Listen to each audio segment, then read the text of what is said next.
Nunca en mi vida me había sentido tan fuera de lugar en una habitación llena de gente que se supone que me quiere. Era el cumpleaños número 6 de mi hija, Sofía.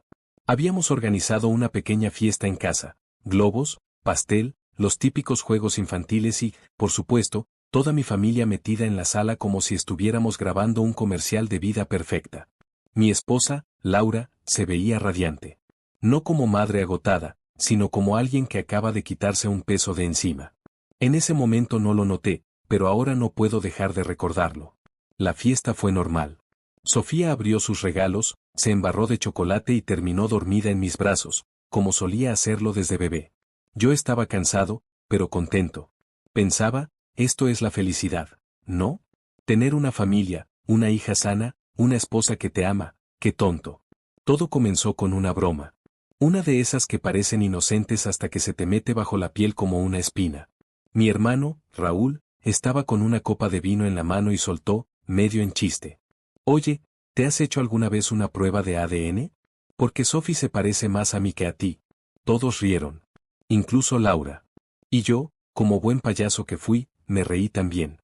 Pero algo en su tono, o en cómo desviaron la mirada después, me dejó incómodo. ¿Qué tiene de gracioso? Pregunté, tratando de sonar casual. Nada, nada. Es broma, hombre, dijo mi madre, con una sonrisa tensa. Y fue ahí cuando lo sentí. Ese silencio denso que se instala cuando todos saben algo que tú no. Esa incomodidad que se disfraza de risas, de no pasa nada. Pero yo lo vi. En sus ojos. En cómo Raúl evitaba mirarme directo. En cómo mi suegra apretó los labios. Yo no sabía qué estaba pasando, pero algo estaba podrido. Y me prometí que iba a llegar hasta el fondo. Lo que descubrí, cambió todo. Después de la fiesta, mientras Laura bañaba a Sofía, me quedé solo en la cocina recogiendo platos. O al menos fingiendo que recogía. No podía dejar de pensar en esa maldita broma. Las palabras de Raúl daban vueltas en mi cabeza, como un zumbido que no se iba. No sé si fue intuición, paranoia o simplemente el inicio de una pesadilla, pero esa misma noche me metí a internet y comencé a buscar sobre pruebas de paternidad caseras. Jamás imaginé que algún día escribiría mi tarjeta de crédito en un sitio web para pedir un kit de ADN, para mi propia hija. Pedí el kit con envío express. Me llegó 3 días después. Esos 3 días fueron una tortura. Laura notó que yo estaba raro, pero no dijo nada. Y yo tampoco. No podía decirle nada hasta saber algo. Solo sé que no dormí. Y cada vez que miraba a Sofía, sentía una mezcla de amor, culpa y miedo. Hice la prueba sin que Laura lo supiera. Fue más fácil de lo que imaginé. Un simple hisopo dentro de la boca mientras Sofía dormía la siesta. Me sentí como un traidor. Como un padre horrible. Pero ya era tarde para dar marcha atrás. Cuando envié la muestra, pensé que los días siguientes serían los peores de mi vida. Me equivoqué. El resultado tardó 8 días. 8. Y en ese tiempo comencé a notar cosas que antes había ignorado. Primero fue mi madre. Me visitó de improviso una tarde y me preguntó cómo estaba. Nada raro, hasta que dijo. Solo quiero que sepas que, pase lo que pase, te quiero mucho, hijo. ¿Pase qué? Pregunté. Se quedó callada. Me abrazó. Y se fue. Después fue mi suegra. Me llamó para decirme que Laura había estado estresada últimamente y que debería tenerle más paciencia. Yo no entendía nada, o más bien, no quería entenderlo. Hasta que llegó el correo. Lo abrí solo. En mi auto. A las afueras del trabajo. Me temblaban las manos como si tuviera 90 años. No se detecta coincidencia biológica entre el presunto padre y la menor analizada. Lo leí. Y lo volví a leer. 1, 2, 3 veces. No era mi hija. Mi mente se quedó en blanco. Me quedé dentro del coche 1 hora, mirando al frente, sin pensar en nada. No lloré. No grité. No golpeé el volante. Solo me congelé. Pero cuando finalmente arranqué y llegué a casa, todo explotó. Cuando abrí la puerta de casa esa tarde, ya no era el mismo. Sofía corrió hacia mí como todos los días, gritando, «papá». Me abrazó con fuerza, se colgó de mi cuello como siempre hacía, y yo, simplemente la abracé de vuelta. Automático. Como un reflejo muscular. Pero por dentro, me sentía muerto. Como si me hubieran arrancado el alma con una cuchara. Laura estaba en la cocina, sirviendo jugo. Me miró y dijo con su voz tranquila de siempre. «¿Todo bien? Te ves pálido. Tenemos que hablar, le dije, con voz baja, tensa. Lo dije frente a Sofía, a propósito. Ella me miró. Y ahí supe que lo sabía. No preguntó de qué, no se hizo la sorprendida. Solo frunció los labios y asintió. Esperó a que Sofía se fuera a su cuarto a ver caricaturas. Luego me siguió a la sala. Me senté. Ella no. ¿Lo sabes, cierto? Dijo ella, sin rodeos. Mi cuerpo entero se tensó. Pero no respondí. ¿Cuánto hace que lo sabes? Desde esta mañana, respondí. Me llegó el resultado del laboratorio. Hubo silencio. Un silencio largo, pesado, como si la casa entera contuviera la respiración. No fue planeado, dijo al fin. Y pasó antes de que tú y yo fuéramos serios. ¿Y en qué momento pensaste que ocultarme esto toda la vida era lo correcto? Porque tú la criaste, tú la amas, tú siempre fuiste su padre. ¿Y el biológico? Bajó la mirada. Tardó en responder. Es Raúl. No procesé esa frase de inmediato. Sentí un zumbido en los oídos, como un pitido lejano, y luego, una especie de desconexión. Como si mi cuerpo estuviera en esa sala pero mi mente estuviera a kilómetros. ¿Raúl, mi hermano? Fue una noche. Fue un error. Y después tú y yo empezamos, y cuando supe que estaba embarazada, tú no dudaste. Me apoyaste, te emocionaste. No quise destruir eso. Me levanté. No la grité. No la insulté. Solo caminé hacia la puerta. ¿A dónde vas? Preguntó, con una voz que ya tenía miedo. A casa de mi madre. A hablar con todos. Porque si tú sabías, y Raúl también, entonces ya no sé quién más en esta familia jugó conmigo. Su rostro se desfiguró. Trató de decir algo, pero no la dejé. Y ni se te ocurra decirle nada a Sofía. Porque hasta que yo entienda qué diablos voy a hacer, ella no tiene por qué pagar por la basura que ustedes hicieron. Y cerré la puerta. No sabía si iba a llorar o a vomitar. Pero sabía una cosa, esa noche iba a descubrir hasta dónde llegaba la traición. Manejé sin pensar. Literalmente. No recuerdo haber cambiado de carril, no recuerdo los semáforos. Solo recuerdo estacionarme frente a la casa de mi madre con las manos sudadas y el pecho tan apretado que apenas podía respirar. Llamé a la puerta. No toqué el timbre. Quería que ella sintiera que era serio. Me abrió en bata, con cara de sorpresa. ¿Qué pasó? ¿Está todo bien? Preguntó. ¿Desde cuándo lo sabes? Le solté de una. Sin saludo. Sin rodeos. No hubo confusión en su cara. Ni siquiera fingió. Hijo, no es lo que piensas. ¿Desde cuándo lo sabes, mamá? Repetí. Esta vez más fuerte. Más herido. Suspiró. Bajó la mirada. Desde el principio. Sentí que el mundo se caía. Me apoyé en el marco de la puerta porque literalmente me fallaron las piernas. ¿Cómo? ¿Cómo pudiste? ¿Cómo pudieron todos dejarme criar a una niña pensando que era mía, mientras tú, mi madre, lo sabías? ¿Por qué eras feliz, mi amor?, dijo ella, con lágrimas que no me sirvieron de consuelo. Porque cuando Laura vino a hablar conmigo, asustada, embarazada, tú ya la amabas. Y no era un romance de verano. Tú hablaste de casarte con ella, de formar una familia. ¿Y eso te pareció razón suficiente para dejarme vivir una mentira durante 6 años? Yo solo quería protegerte. ¿Protegerme? ¿De qué? ¿De la verdad? Me reí.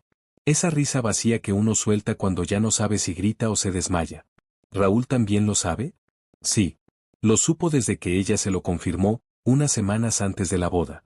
Ahí me rompí. Literalmente sentí una punzada en el pecho. Me tuve que sentar en las escaleras del porche. ¿Y no se les ocurrió? No sé. ¿Hablarme? ¿Al menos darme la opción de decidir si quería criarla? Tú la criaste como si fuera tuya.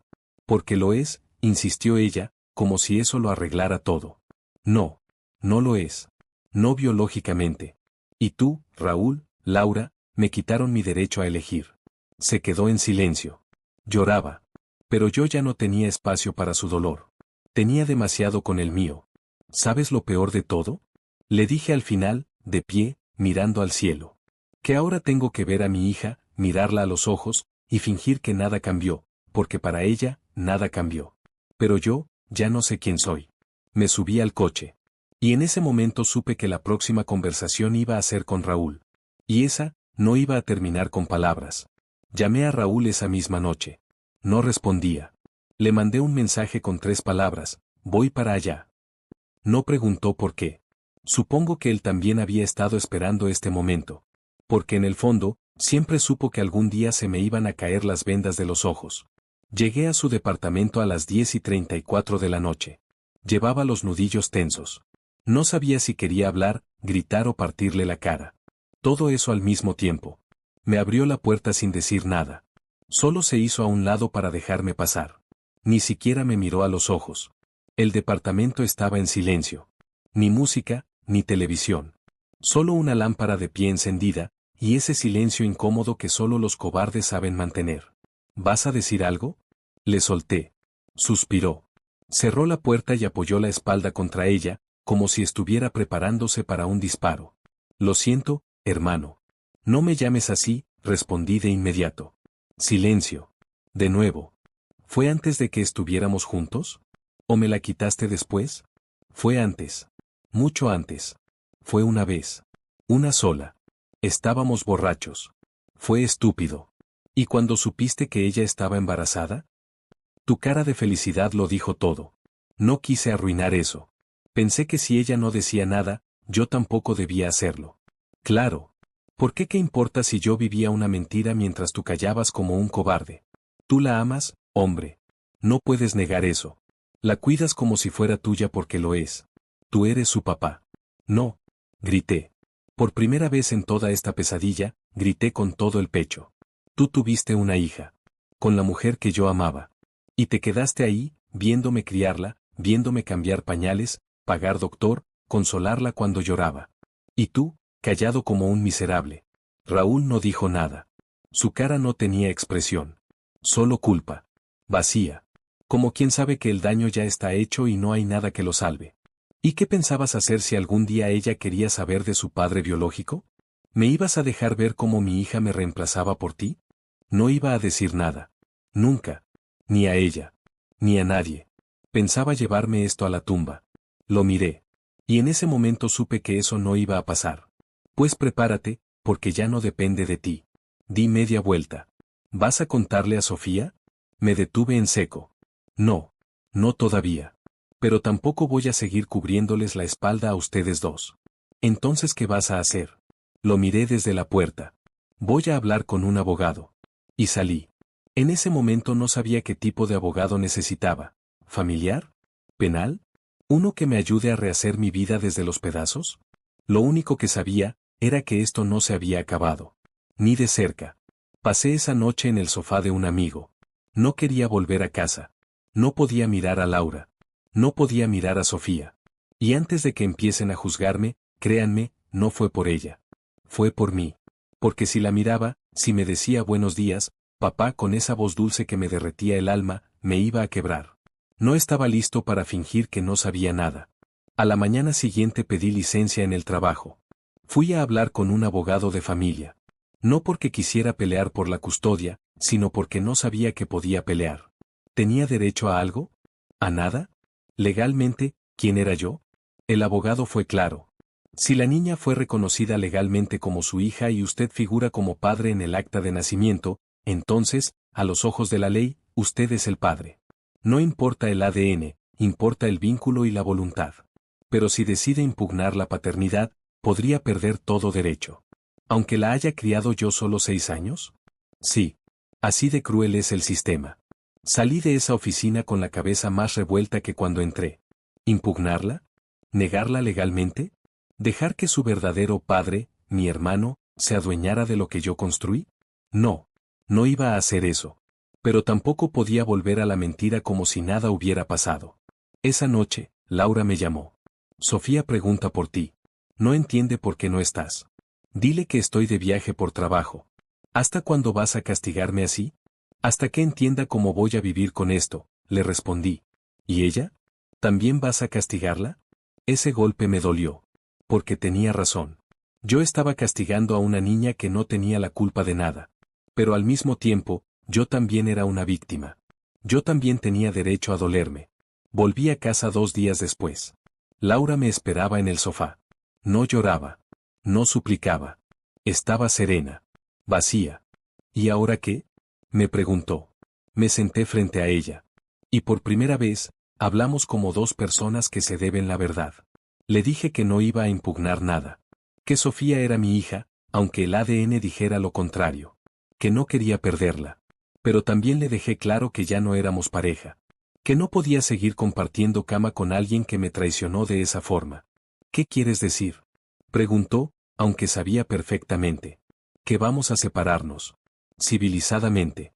Por Sofía. Pero yo no puedo seguir amándote. No después de esto. ¿Y crees que ella no lo va a notar? Va a notar muchas cosas. Pero prefiero que note que sus padres fueron honestos a que siga creciendo dentro de una mentira maquillada. Y eso fue todo. No gritamos. No discutimos. Solo dejamos que el aire hiciera el resto. Esa noche, dormí en el cuarto de huéspedes. Y por primera vez en mucho tiempo, dormí. Pasaron 3 semanas desde que la verdad explotó. 3 semanas durmiendo en el cuarto de huéspedes. 3 semanas comiendo en silencio. 3 semanas viéndome con Sofía como si nada, mientras por dentro todo dolía. Y, aún así, la rutina siguió. Llevarla a la escuela, ayudarla con la tarea, ver sus dibujos, escuchar sus historias inventadas sobre perros astronautas y dragones que comían espaguetis. Cada pequeño momento con ella me recordaba lo mismo. No importa cómo llegó a mi vida. Es mi hija. Pero una noche, mientras la acostaba, ocurrió lo que más temía. Papá, me dijo con voz bajita, ¿tú y mamá están peleando? Me congelé. ¿Por qué lo dices? Porque ya no se ríen como antes. Y no me das las buenas noches en la cama grande, solo en la tuya. Tragué saliva. Me senté a su lado. Mamá y yo seguimos queriéndote mucho. Eso no va a cambiar nunca. Pero a veces, los adultos, necesitamos espacio para pensar y resolver cosas. No es culpa tuya, ni tiene nada que ver contigo. Me miró con esos ojitos grandes, llenos de inocencia. ¿Pero tú me vas a seguir queriendo aunque ya no vivamos juntos? Siempre, Sophie. No importa lo que pase, tú siempre vas a ser mi hija. Para mí, tú lo eres todo. Me abrazó tan fuerte que no pude contener las lágrimas. Ella no entendía lo que pasaba, pero su corazón sabía que algo se había roto. Y ahí tomé mi decisión final. La mañana siguiente fui a casa de mi hermano. No toqué. No pedí permiso. Entré. Él ya me esperaba. Se notaba que no había dormido. Tenía cara de arrepentimiento, o miedo. O ambas. Le puse una carpeta sobre la mesa. ¿Qué es esto? Preguntó. Un documento legal. Renuncias a cualquier derecho sobre Sofía. Formal. Por escrito. Para que nunca se te ocurra aparecer como padre ni reclamar nada. Ni visitas. Ni opiniones. Nada. ¿Y si no firmo? Entonces haré público todo. Con nombres. Fechas. Lo sabrá la familia, tus amigos, tus compañeros del trabajo, tu novia, todo el mundo. Y créeme, ya nadie te va a ver igual. Raúl firmó. No dijo ni una palabra más. Salí de ahí con el alma un poco más tranquila. Hoy, 2 meses después, puedo decir que mi vida cambió para siempre. Laura y yo estamos separados oficialmente, aunque vivimos en la misma casa por ahora, organizando todo por el bienestar de Sofía. Sigo siendo su papá. Y seguiré siéndolo. Pero ya no confío en casi nadie. Aprendí que la sangre no define a una familia, pero tampoco garantiza lealtad. Que el amor más grande puede construirse sobre una mentira. Y que, al final, uno tiene que elegir entre la rabia y el amor. Yo elegí amar a mi hija. Aunque me haya costado el corazón. ¿Ustedes qué habrían hecho? ¿De verdad fui el malo por no perdonar a Laura ni a mi hermano? ¿O hice lo que cualquier persona con un mínimo de dignidad haría?